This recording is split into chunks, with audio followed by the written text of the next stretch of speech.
I would like to begin by greeting all the participants at this important conference on community management of acute malnutrition and scaling up nutrition. And I'd like to congratulate the ENN and the donors who have supported, and also the Ministry of Health of Ethiopia on this important four-day conference. I'm sorry I can't be with you personally because I know I would learn a lot, but I'm glad to have an opportunity to link the work that my Foundation on Climate Justice is doing and child nutrition. I believe that the links are really increasingly important because of the negative impact of climate change on nutrition and in particular child nutrition. I know that I speak to experts about that, but from my perspective, climate justice is an important concept in linking development, human rights, and climate change. For too long, the narrative of climate change has been led by scientists and environmentalists, understandably so, and indeed by economists when Lord Nick Stern made his important analysis some years ago. But I believe that we need to have a more people-centered approach, and we need to link the international human rights system with the climate change system, and to factor in the impacts on men, women and children, and in this context, in particular, on children. Nothing brought this home to me more acutely than a visit back to Somalia in July of this year. I say a visit back because I had been asked by Irish aid agencies to go to Somalia in 1992 in October, because at that time the food was not reaching the feeding stations and they were desperate. When they were invited me to go back again in July of this year, I was aware that everything was worse. First of all, I was going in July, whereas in 1992 it had been the end of the dry season in October. But this time the situation was so much worse because there had been less preparation for coping with the famine and getting food to the feeding stations because of the lack of governance in Somalia itself and because of the bad influence of Al-Shabaab and their link with Al-Qaeda. Food prices are at an all-time high, and the reality of climate change is beginning to have an impact. The Horn of Africa has had the 8 hottest years in succession ever. So for all these reasons, when I went into Somalia, into Dullo, I couldn't believe how bad the situation was for those who had traveled many kilometers trying to get to the Dullo Ado camp in Ethiopia.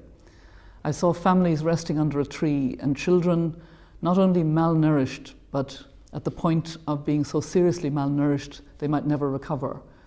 At the health centre, they were being weighed and given the plumpy nuts. And this packet, which should be for the severely malnourished child, was all too often being shared with other children in the family or even mothers who were desperate for food. You know these things better than I do, but to be there and witness children who, if they don't get that urgent nutrition, will be stunted in their physical and mental faculties for the rest of their lives. So I'm very glad that there is a whole appreciation of the first 1,000 days and that we're very focused on understanding that if children are not reached with good nutrition in those first 1,000 days, they may never recover, and that there is now a global alliance with a lot of political commitment on this issue. Ireland has placed a great emphasis on tackling hunger and in particular nutrition for malnourished children, the need to address that. We have many champions in doing so. So I really appreciate the expertise that is gathering today in Addis for the next 4 days to consider community management of acute malnutrition, which seems to me to be the vital locus for that management, and also scaling up nutrition. We have much greater capacity now in all kinds of ways to ensure that the vital ingredients for better nutrition are there. But most of all, I believe we need the political will and the recognition of the importance of nutrition to achieving the Millennium Development Goals, not just the tackling of poverty, but also education and health. And indeed, all the Millennium Development Goals depend on having the scaling up of nutrition, which is central to your work. So I wish you well, and I can assure you that the Mary Robinson Foundation Climate Justice will continue to place nutrition very centrally as we look at food security in the context of the undermining of food production by climate change over the years. We will have a strong people-centred, a strong gender perspective on this, and I hope we can link in the future with ENN and others who are involved in this work, with GAIN and my friend Jay Naidu, who has spoken eloquently on this subject on many occasions. So I wish you well in your endeavours, and I thank you for this opportunity to bring the lens of climate justice on your work. Thank you.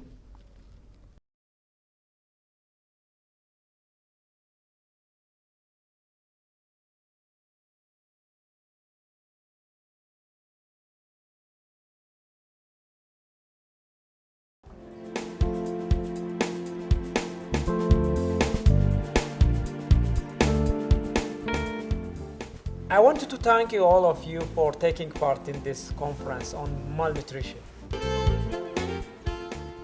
As an athlete, I know the importance of good nutrition. Good nutrition is not just a source of physical energy, but also a key element for mental energy. Without it, it is virtually impossible to build the solid foundation required for all of us to reach our full potential. Good nutrition is of lifelong importance, but the most crucial time is for pregnancy till the child is 2.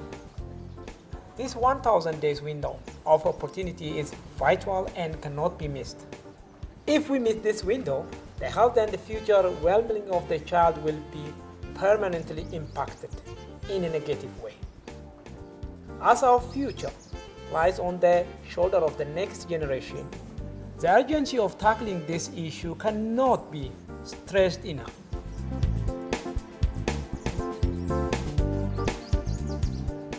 Nothing of value can be achieved without hard work and good communication.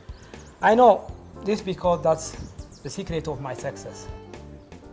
Although issues such as climate change and conflict added obstacle to your work, I have faith that your commitment to ensuring proper nutrition for all, combined with the experience you will share in this conference, will ultimately lead to victory.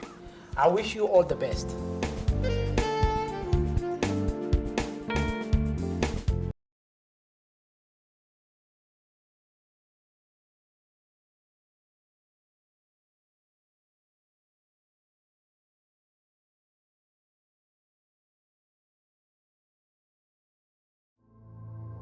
Nsima sini kuja. Ima mvaji fundo ishikoje mwanayo. Ntono kuti mwanayo sali kuja ni mango kala. Hari mango kajo okumalira wana wonso ndi wamanya mbete jifundo. Maso mumada ntimo mnjenjemera. One of the worst things about malnutrition is that the child doesn't cry. How do you know if your child is hungry? He cries. How do you know if he's thirsty? He cries. It's not responding, it's not playful. That's both a sign of dehydration and malnutrition. We can just see that the mouth here is very dry. Oh, yeah. The child is crying at the moment, but without tears. The child is tearless.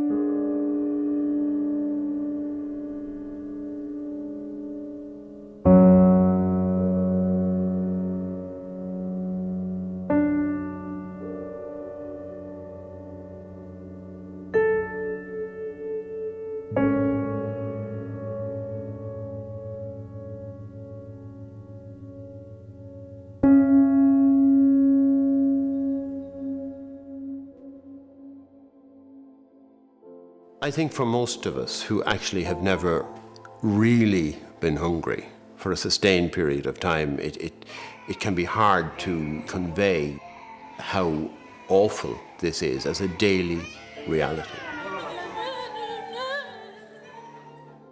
Everybody, as a basic human right, has a right to food. It's almost as basic as life itself.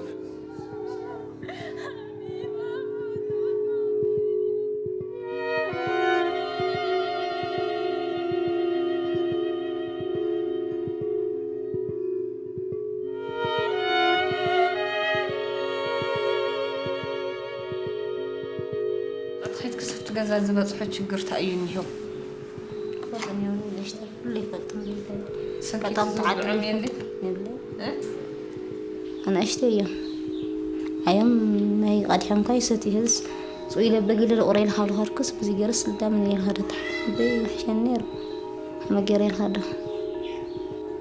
Taking a mother out of their home scene leaves a huge gap. So who's going to feed the other kids? Who's going to provide the care and nutrition and nourishment that the rest of the family needs in the absence of the mother? It's a question for mothers of making these decisions that are so difficult that no mother should be asked to make, actually.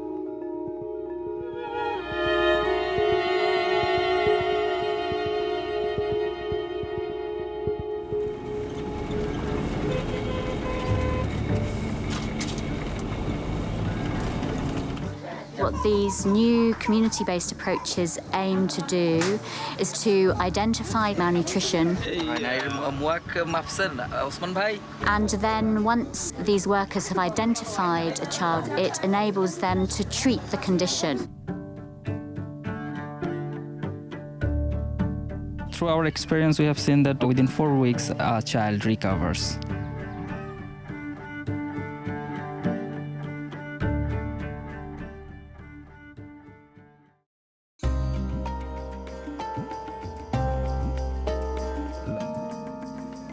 Sikukuwa tena kitu simu kamata tu nakuya unaye ku hospitali ba mtunza hadi kumpatia kwa baadaye ni balikuwa nakula akarekipere kumia. Tunakwenda kwa hospitali huku mangu baone asa mtoto anakula ile chakula ile. Tunakwenda tubapatia bakamata vile ba tufatupa. Balikuwa naita 30 40 inaenea. Ile ikaisha banakuya tena banaleta ingine. Hali inakuwa mzuri. Mambo anakula mzuri, anasikia vile kumwili mzuri, anacheza kukua anacheza, kulalala tu kuchoka tu kumwili. Atasoma, atanisaidia kama Mungu anamutia na nguvu.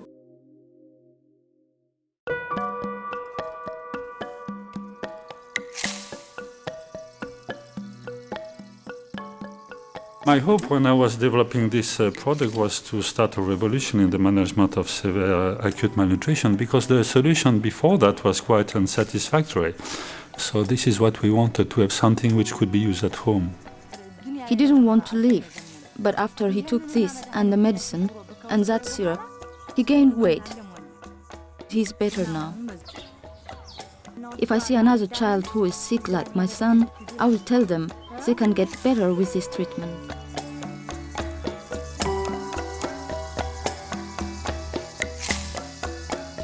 We want to be able to produce a whole range of ready-to-use food, both for treating starvation and preventing malnutrition, made by local people. Effectively, you've got a local system to address malnutrition rather than having to depend on external interventions. If we focus on the local production of RUTF and RUCF, it will be easily available to the masses. Instead of waiting for some international aid in the shape of RUTF or RUCF.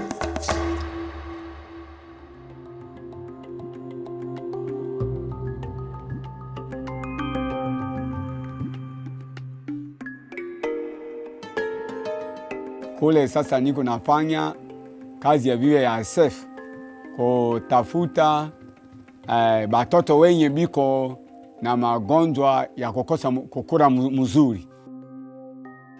Sasa ndio tuko na barefere bao kwa centre de santé. Walipatikana ile ugonjwa ya bwaki. Sasa wao biko pale na barajala afya tele na nguvu. Ownership is very, very important by the local leadership, by the local organizations, by involving the community in its management. The malnourished children and the mothers should receive the nutrients at their doorsteps. Kwa leo nilifanya sensibilisation kwa bafundisha wamama namna kani wanaenda kukamata utunzo ya watoto kuanza kuzalika mpaka mwezi 24.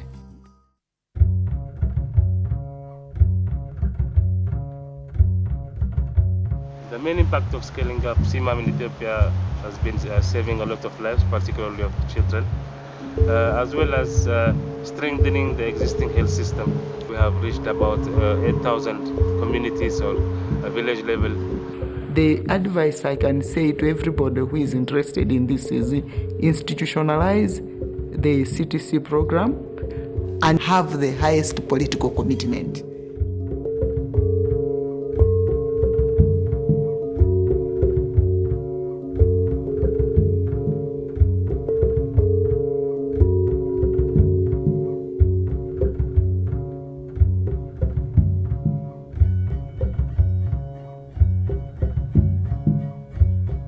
One main issue was the cultural issues surrounding malnutrition.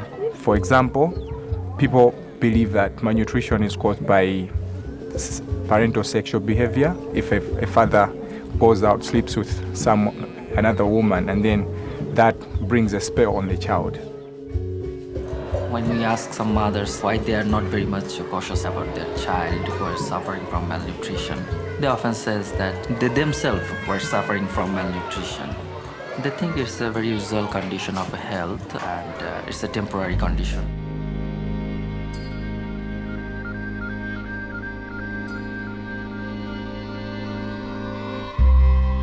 It is frustrating working in this environment because you always feel as if there's so much more you could probably do. Inside the urban context, you have people who are moving, so it's sometimes difficult for us to trace them and to know exactly why they get lost in the program or why did they disappear. On rentre dans la communauté, on cherche ces enfants, on fait des porte-à-porte pour leur dire dans chaque quartier il y a un centre de santé qui est proche de la communauté, quoi. La difficulté la plus majeure, c'est que l'accessibilité semble être très difficile. Par exemple, les cas des projets que nous mettons en place un peu plus loin de la ville et où il n'y a pas de route, on peut mettre les pleins pinates sur le vélo pour une distance de plus de 200-300 km.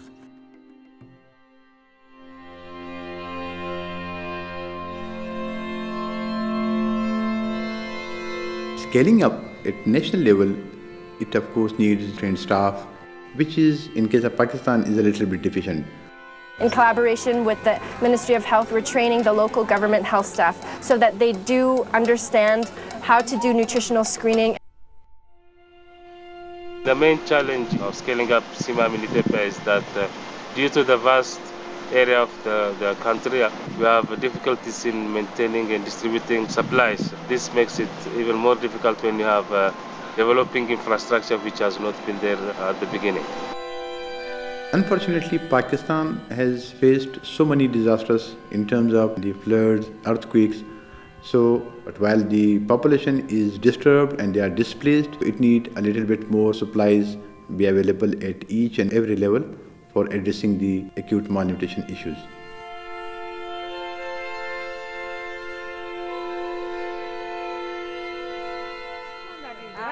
We decided as a ministry that we should use one district to implement innovative ways to deal with the influx of malnutrition due to the food crisis and learn from it. What we're trying to do in India is treat children, but then take the results from that and share that with the Indian government, share that with other organizations. India is a very proud, independent, self-sufficient nation, and Indian solutions to Indian problems are the future.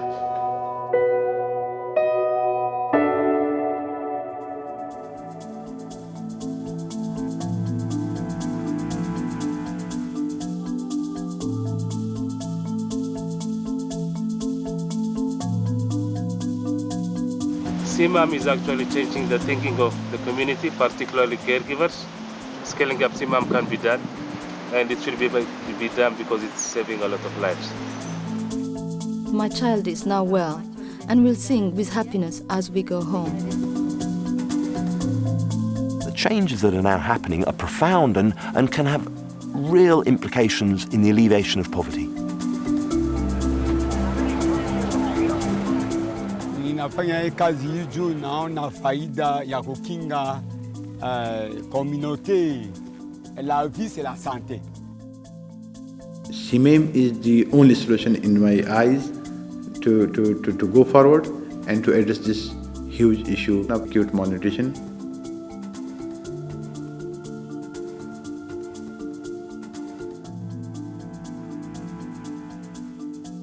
People have a right to health, they have a right to good nutrition, they have a right to education, they have a right to security. It's not doing good to ensure those rights are upheld. I don't want people to do it because they're such nice people. I want people to do it because they can create change and because that's what they should do.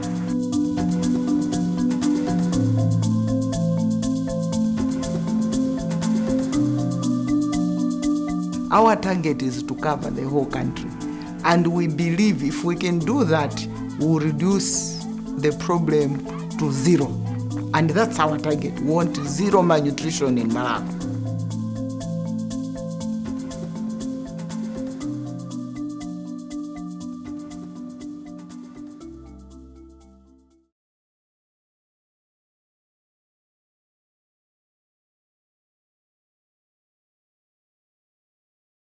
Welcome to Ethiopia to this international conference on scaling up community management of acute malnutrition and scaling up nutrition. This is a collaborative conference between the government of Ethiopia and the Emergency Nutrition Network based at the UK. So what we're hoping very much from this conference is that all the people who have travelled long distances to come and share their experiences, because some countries have been very successful in some ways while others have been successful in other ways. So we're hoping that this is going to provide a platform for all the government staff and the other international people who are attending to listen and learn from each other, and therefore be more successful when we try to scale up.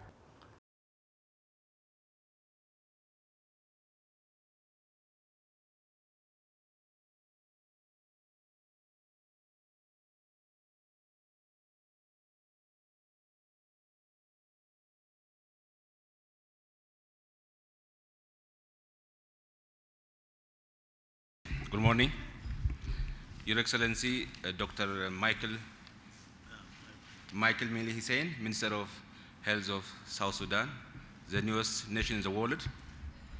Your Excellency, Dr. Nadra Hayat Burhani, Deputy Minister of Health Services of Afghanistan. Your Excellency, Ambassador Michel Levesky, Canadian Ambassador to Ethiopia, distinguished delegates, representatives of the UN and international organizations, invited guests, ladies and gentlemen. On behalf of the Federal Minister of Health and myself, I would like to say welcome to Ethiopia to attend the International Conference on Scaling Up Community Management of Acute Malnutrition and the Scaling Up of Nutrition Movement. Severe acute malnutrition has been and is still affecting the lives of millions of children worldwide. No country is free of this human curse, and we can help one another by sharing lessons and insights on how best to go about managing the problem. We can protect our children from unnecessary suffering by investing in programs like CMAM that have been shown to be extremely effective and efficient in correcting severe undernutrition. But it is not an easy task. We all have too many priorities and concerns that compete for our attention, our resources, our energy, and our political will to act. But we must act if we are to turn a corner in our nation's prosperity. And we are here to help each other do that. We are here to learn from each other, share with each other, explore together, and move forward together. For undernutrition doesn't respect national borders or political agendas. Undernutrition doesn't wait for us to be ready, prepared, and organized. And undernutrition improves individuals, communities, and the nations. The world's most eminent economists declared undernutrition to be the biggest development challenge facing the world. Add to that,